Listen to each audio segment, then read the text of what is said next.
We'll go ahead and call the meeting to order. This Planning and Zoning Commission, City of Pearland, regular meeting Monday, October 1st, 2018, 6:30 p.m.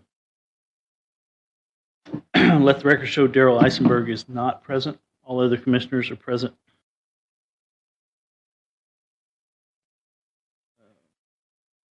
Moving on to item 2A, consent agenda. We've got two items. Consideration and possible action, approval of minutes and excused absence. Does anyone wish to remove any item from the consent agenda? Hearing none. All those in favor signify by raising your right hand. All those opposed, none. Motion passes 6-0. Did we not? Sorry, there wasn't. Sorry. Let's back up and try that one more time. Do I hear a motion for approval of the consent agenda? Second. Have a motion and a second. Any discussion? Hearing none. All those in favor signify by raising your right hand. Motion passes 6-0. We're off to a great start. Moving on to item 3, new business. Item A, consideration possible action, variance from 3-to-1 front to depth ratio for lots VARP 18-00017. This is a request of Baker and Lawson Incorporated, the applicant on behalf of Daniel Serna, owner, for approval of a variance permitted in section 2.2.5.4A4 of the Unified Development Code Ordinance Number 2000T to increase the maximum lot width ratio from 3-to-1 to 4.228-to-1 to allow for the platting of a lot within a R1 single-family zoning district described below. The general location is 3321 Abear Drive. Do I hear a motion for approval? Second. Have a motion and a second. A staff report. Yes, sir. This request is for a approval of a variance from the 3-to-1 depth to width ratio located at 3321 Herbert Drive. The purpose of this variance is to create a plat in an R1 single family zoning district. The purpose is for the owner to develop the property with a single family residence. In looking at the criteria for approval, this request meets all the criteria of approval for the variance. As far as meeting the standard of the zoning districts, it meets all of the standards of the zoning district except for the 3-to-1 depth of width ratio. This next slide shows the property where it's located on Herbert Drive, zoned R1 single family. And as you can see, a lot of the neighboring properties have a similar configuration that exceed the 3-to-1 depth to width ratio. And this last slide is their proposed development plat that they hope to get approved should this variance be approved. And that concludes my staff presentation. Thank you. We'll go online. Does any of the commissioners have questions for staff? No one? Okay, hearing none. All those in favor signify by raising your right hand. Motion passes 6-0. Item B, consideration and possible action, replat of Pearland Old Alvin Pond, plat 18-00100. This is a request of Chris Little of C.L. Davis Company, and applicant on behalf of the City of Pearland, owner, for the approval of a replat Pearland Old Alvin Pond 1 non-residential lot on 3 acres of land located on the west side of Alvin Road, about 370 feet south of Walnut Street. Do I hear a motion for approval? I have a motion and a second. A staff report. This request is intended to create one non-residential lot that will be about 372 feet wide and 350 feet deep. The property is zoned OP Office Professional. It is located on the west side of Old Alvin Road, about 370 feet south of Walnut Street. Basically what this replat is, it's a replat of the original Lot P of the Pearland Pavilion subdivision. Most of it had been incorporated into the Baker's Landing development. However, this piece of property is just a remainder property that is being platted. And the purpose of this plat is a city project for stormwater detention. This replat of Pearland Old Alvin Pond meets all of the requirements for a replat. This project did not need a subdivision improvement agreement because it is a city project. The picture on the left side of this slide shows the property zoned office professional on the west side of Old Alvin Drive, and the right side of the slide shows the proposed plat, and that concludes my presentation. Thank you. Do the commissioners have any questions for staff? Hearing none, all those in favor signify by raising your right hand. None opposed, item passes 6-0. Move on to item C, consideration possible action, UDC Policy Review Ad Hoc Committee recommendations. This is a request for the P&Z Commission to nominate 2 commissioners to serve on the UDC Policy Review Ad Hoc Committee. Do I hear a motion for approval? Do we need a motion for this item? Well, if I'll just introduce it, and then y'all can decide if you want to make a motion, if somebody wants to serve. Okay. The City Council will be considering a resolution at their next meeting on Monday to form a ad hoc committee to look at policy set forth by the Unified Development Code. And so what we're asking here is for the commission to recommend 2 members of the body to serve, or to nominate themselves, or the commission to nominate them to be a part of this committee as formed by the council. Originally, this came out of Councilmember Perez's concerns with, one, the number of amendments coming forward to the code, as well as concerns with how the code engineering, UDC engineering standards, building codes, policies, and procedures were all being looked at and worked by the city and by staff. Council ultimately deemed it appropriate to focus in on just the policy issues included in the UDC, and so that's where they're moving forward. This would be similar to the CUP committee that was formed a little over a year ago, made recommendations to the council.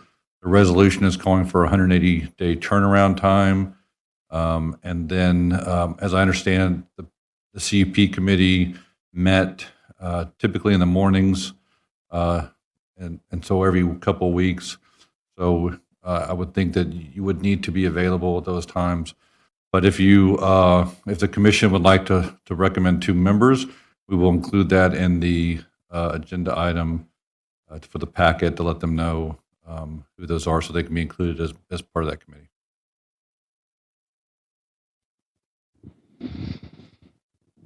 Okay, so the committee has been approved by council, or is that yet to? It has not. They will approve. They've discussed it at the previous council meeting. They will approve the resolution. They will consider the resolution at their next meeting. The previous discussion, staff recommended the inclusion of Planning and Zoning Commission members as part of that committee based on your role in the UDC. And the number is 2 because of staff's recommendation? That's what we recommended. I believe there will be 2 to 3 council members. They have not finalized what their membership of that committee will be. And then myself and the Director of Engineering will serve as staff liaisons. So I think the last time we had committees, I think Mary's the only one that was here when we broke up into about 3 or 4 subgroups of planning and zoning commissioners. We had blighted property was one of our topics.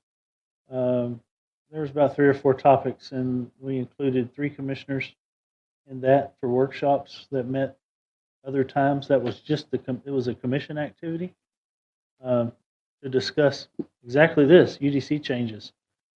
There were numerous items on that were topics of the day. In fact, I don't think any of the staff was around. This has been probably 5 years ago. I think this is more like, say, the 20,000 foot range, is to think about the policy, not necessarily get into the weeds, the specifics of some of the regulations themselves at first, but the policy behind them, and based on what comes out of that, then look into more specifics of what is done based on those policies. So the idea would be for these members of the commission to, as those who deal with the code on a monthly schedule, to be able to share that information with them and then report back to the rest of the commissioners on what's going on. So more or less an information gathering committee to figure out what items the commission needs to address and make recommendations. Well, ultimately, Or it's a council committee, and whatever the council, this committee recommends back to the council, will determine whether they send direction back to the commission to move forward, or It's to initiate text amendments to the UDC.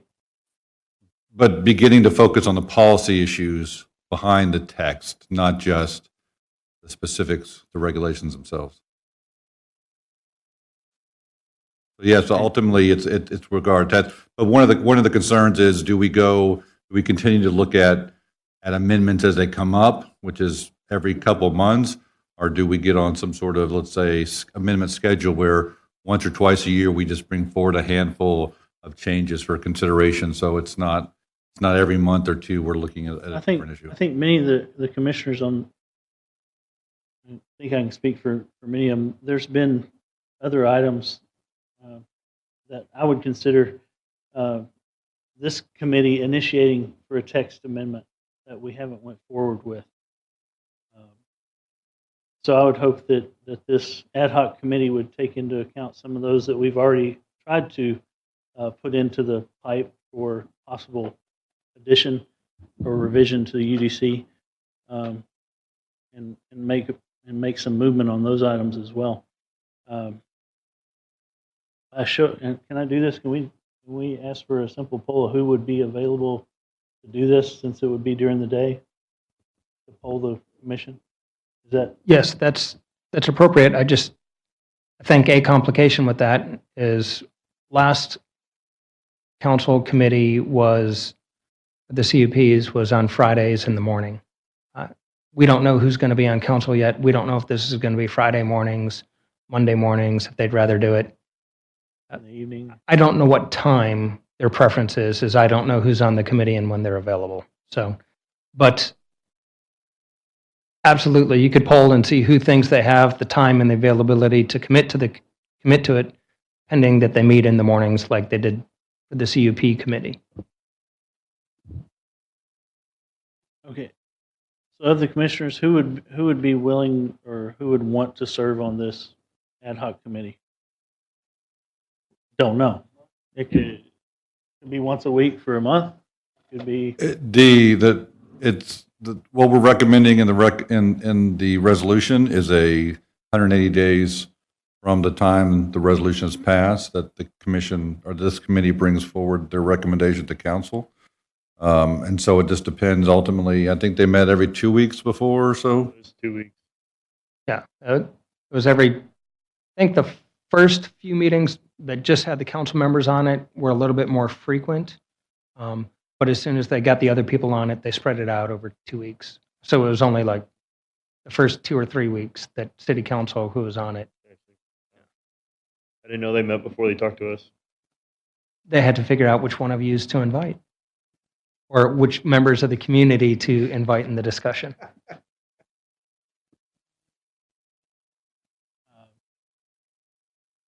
Daytime meetings during the week, I'm out, so I can't serve on that one.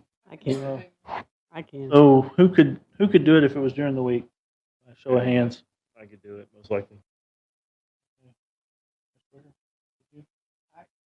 I want to get up. Volunteer. Volunteer.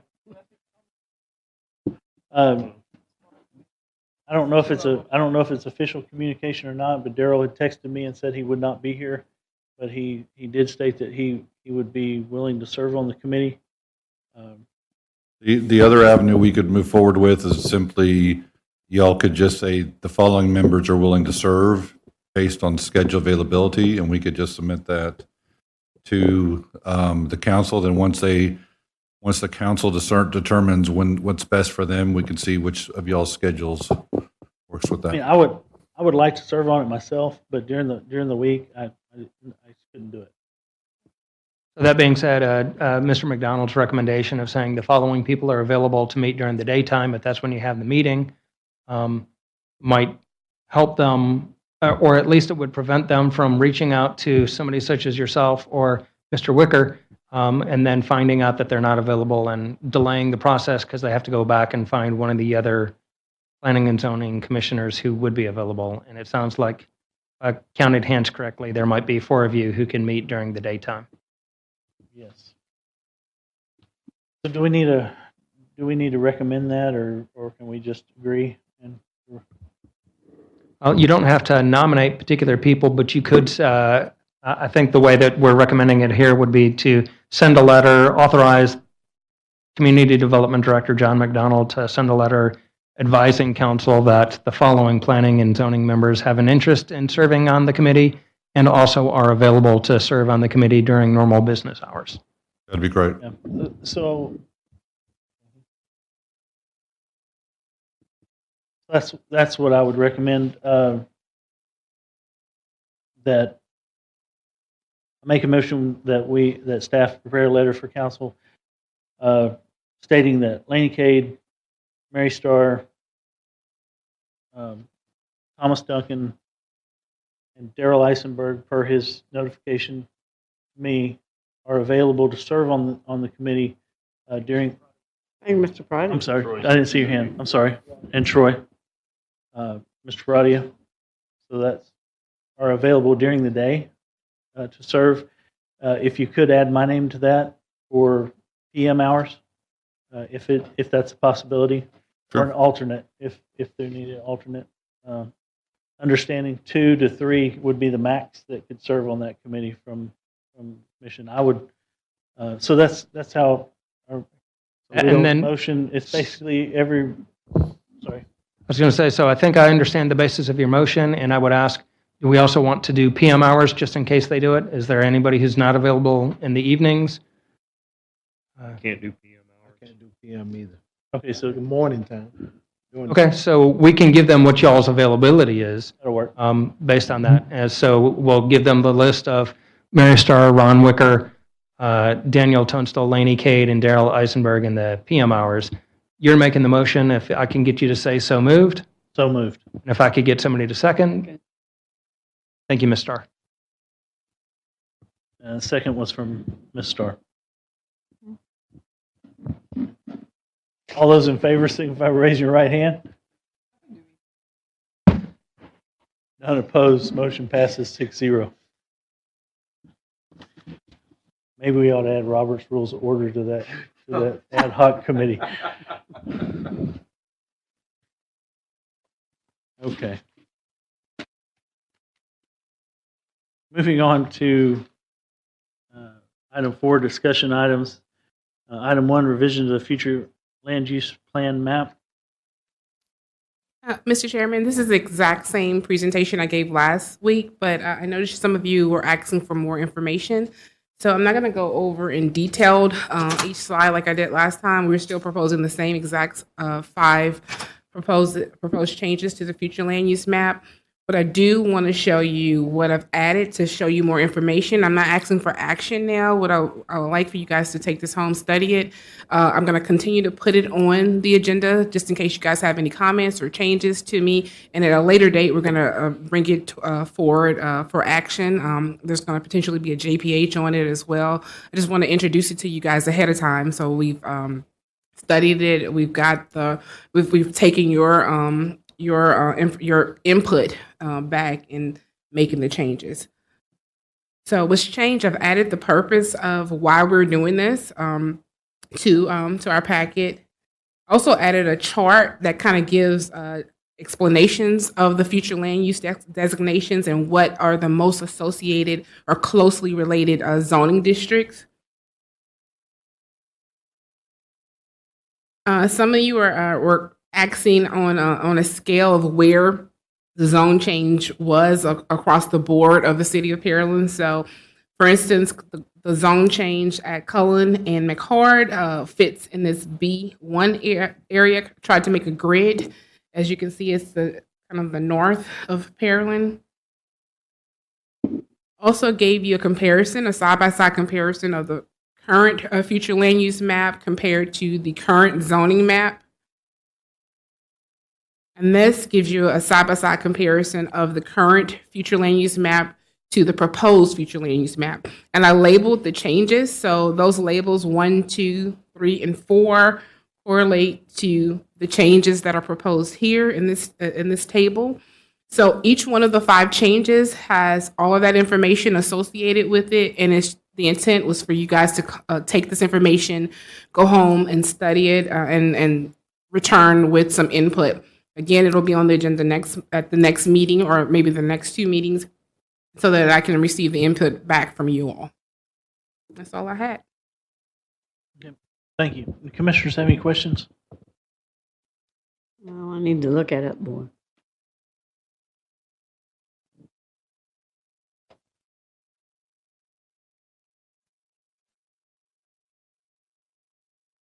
So moving on to item 2, Commissioners' Activity Report. Anyone? Anything? Nope. Okay, item 3 leads us to the next regular meeting, October 15th. Say if you know you can't make it, let staff know as soon as possible. Any other thing from staff? No, sir.